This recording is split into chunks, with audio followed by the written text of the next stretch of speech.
Inilah songongnya Harry Pras. Maka memang benar apa yang dikatakan di dalam kitab Fathul Bari karangan Ibnu Hajar al-Asqalani. Jika seseorang berbicara bukan bidangnya, maka hanya akan mendatangkan keanehan-keanehan, alias menjadi lelucon saja, sebagaimana Harry Pras ini. Ayo kita dengarkan dulu apa yang dijelaskan oleh Harry Pras, seorang pesilat yang coba-coba mengadu nasib berbicara tentang masalah agama. Jadinya seperti ini. Kalian menganggap adanya bid'ah hasanah. Apakah Imam Syafi'i mengerjakan bid'ah hasanah? Imam Malik, Imam Ahmad, Imam Abu Hanifah tidak ada. Assalamualaikum warahmatullahi wabarakatuh. Alhamdulillah wassalatu wassalamu ala Rasulillah wa ala alihi wa sahbihi wa mawala amma ba'du. Kaum muslimin dimanapun berada, semoga Allah subhanahu wa ta'ala senantiasa memberikan rahmatnya, taufiknya, hidayahnya, maufirahnya, memberikan kelancaran rezeki dan kesehatan kepada kita semua. Amin. Allahumma amin. Orang kalau mau bicara itu harus disesuaikan dengan bidang dan keahliannya. Kalau dia ahlinya silat, bicaralah membahas masalah silat. Kalau keahliannya adalah masalah kedokteran, bahas masalah kedokteran. Kalau teknik mesin, bahas masalah mesin. Jangan membahas masalah agama, biar tidak ngawur. Mungkin apa yang didengar oleh Harry Pras, yang didoktrinkan oleh ustadz-ustadz wahabinya, melekat di dalam otaknya, kemudian disampaikan lagi. Dan dia tidak bisa memilah apakah perkataan itu bohong, apakah perkataan itu songong, apakah yang disampaikan itu adalah sebuah kedustaan. Harry Pras tidak bisa memilah-milahnya. Yang penting apa yang dikatakan ustadznya adalah satu kebenaran. Kan memang biasa orang-orang Wahabi menyatakan bahwa ustadz-ustadznya ya, terutama Ustadz Firanda itu. Ustadz Firanda mengatakan memang benar Syafi'i, ulama Syafi'iyah membagi bid'ah menjadi hasanah dan sayi'ah, mazmumah dan mahmudah. Tapi bid'ah hasanah yang dimaksud oleh Syafi'i dan mazhab Syafi'i, ulama-ulama Syafi'i adalah masalah-masalah sarana bukan ritual. Cuman repotnya dan koplaknya ya, orang-orang Wahabi hanya bisa melempar tuduhan, melempar klaim seakan-akan itu yang benar. Ketika dimintai pertanggungjawaban, diajak untuk mendiskusikan apa yang ia tuduhkan, mereka tidak ada yang mau. Ayolah, sekali-sekali Hari Pras, Anda naik live, Anda buka live tantang kami. Atau saya akan live, akan buka live, Anda masuk. Kita bahas tentunya membuktikan apakah benar memang Imam Syafi'i, Imam Hanafi, Imam Malik, dan imam-imam mazhab itu menyatakan tidak ada bid'ah hasanah.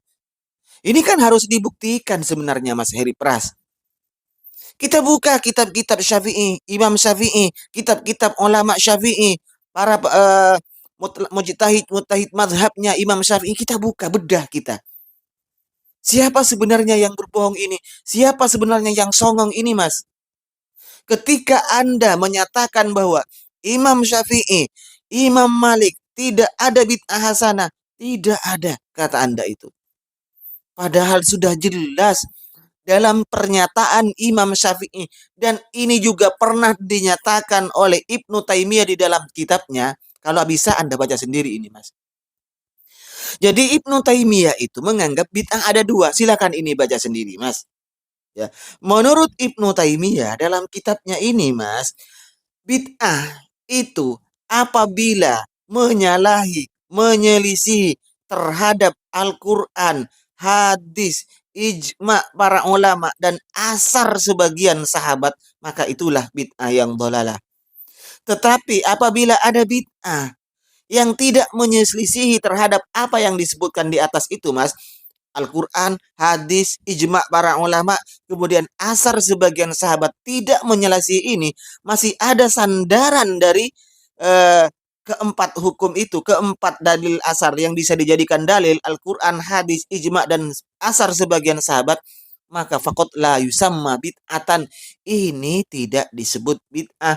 Berdasarkan perkataan Imam Syafi'i, Ibnu Taimiyah artinya mengutip pernyataan Imam Syafi'i untuk melegalkan pendapatnya Ibnu Taimiyah bahwa bid'ah itu ada dua. Maka pernyataan Imam Syafi'i bahwa bid'ah ada dua, yaitu mazmumah dan mahmudah, hasanah dan sayyi'ah. Berdasarkan perkataan Sayyidina Umar, sebaik-baik bid'ah adalah ini. Itu loh Mas. Jadi kalau Anda memang punya keberanian, punya kejantanan Mas, untuk mendiskusikan ini, silahkan. Anda buka live, saya akan masuk. Anda beberkan semua kitab-kitab dari ulama Syafi'iyah yang menolak adanya bid'ah hasanah. Saya juga akan seperti itu. Silahkan buat live Anda, buat konten Anda nantang live saya. Atau kalau Anda tidak mau, saya yang akan buka live, Anda masuk. Ayo tentukan waktunya dulu kapan, malam apa, kita akan live, Mas. Sebenarnya ini untuk membuktikan, jangan hanya melempar batu kemudian Anda sembunyikan tangan Anda. Anda menapu orang kemudian Anda sembunyikan tangan Anda. Tidak mau diajak diskusi dengan alasan begini begitu, bermacam alasan untuk ngeles. Ini apa namanya kalau seperti ini?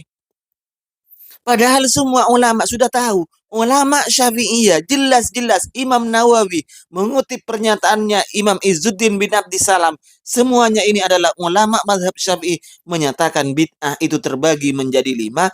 Intinya ada yang mahmudah, ada yang mazmumah, ada yang hasanah, ada yang sayyi'ah. Dibagi menjadi 5. Kalau 5 ini diperkecil lagi maka menjadi 2 itu. Ada yang hasanah dan ada yang sayyi'ah. Inilah penjelasan dari ulama-ulama Syafi'iyah, Mas. Ibnu Taimiyah sendiri, ulama rujukan orang-orang Wahabi yang menyatakan mengutip pernyataan Imam Syafi'i bahwa bid'ah itu memang ada 2. Bukan sebagaimana yang dicekokkan oleh ustadz-ustadz Anda terhadap otak Anda, Mas, bahwa bid'ah yang dipahami oleh Imam Syafi'i dan ulama-ulama Syafi'i adalah masalah sarana yang dimaksud bid'ah sana. Bukan itu, Mas. Kenyataannya, Abu Sama, gurunya Imam Nawawi rahimahullah, menyatakan bahwa sebaik-baik bid'ah pada zaman kita saat ini adalah Maulid Nabi yang kita kenal dengan perayaan peringatan Maulid Nabi besar Muhammad sallallahu alaihi wasallam. Ini pernyataan Abu Sama. Apakah ini masalah ritual atau masalah adat atau masalah muamalah menurut Anda, Mas? Bukan, artinya masalah sarana, bukan masalah ritual. Kalau begitu, ngapain orang Wahabi membid'ahkan Maulid Nabi? Jadi bandingkan ini. Jadi kalau memang pernyataan Firanda dan Anda sendiri yang mendukung bahwa tidak ada bid'ah hasanah, itu adalah sebuah kesongongan dari Anda dan kebohongan dari ustadz-ustadz Anda, Mas. Yang kedua, Imam Malik rahimahullah pernah menyatakan dalam salah satu kitab, yaitu Al-Mudawwanah, yang merupakan kitab induk dalam kitab Maliki, Mas. Ketika ditanya tentang masalah kunut witir, mendoakan melaknat orang-orang kafir, di dalam kunut witirnya itu ditanyakan, maka Imam Malik menjawab, innahu lahasanun wa huwa muhdasun. Ini adalah hasan, baik, tetapi ini adalah muhdas. Jadi muhdas, bid'ah dalam pemahaman orang-orang Salafi Wahabi tidaklah sama dengan bid'ah atau muhdas yang dipahami oleh ulama-ulama salaf. Tidak sama, Mas. Itu hanya hasil doktrin yang melekat di otak Anda.